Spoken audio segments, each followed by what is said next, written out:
Oprosti mi, pritegnu me teret tuge. Nad tobom sam morao da se nagnem, rukom da se taknem tvoje ruke. Al ti se svetiš, svete moj, pretrnu mi ruka u tvojoj.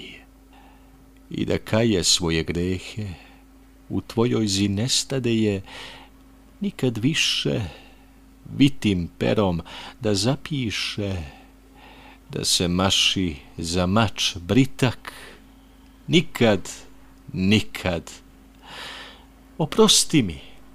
Oprosti mi oku mome željanome, što ti upi sunce tvoje lice, al to lice osvetnice sažeglo mi oba oka, da ne vidim ništa od neba visoka, do pusta zemljišta ništa, ništa. Oprosti mi,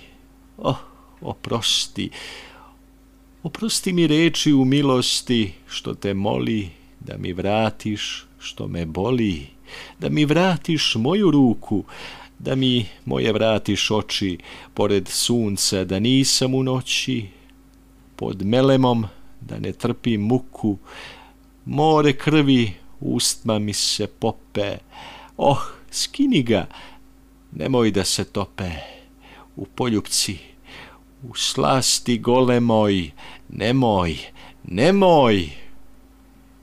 Što me gledaš? Da što me štediš?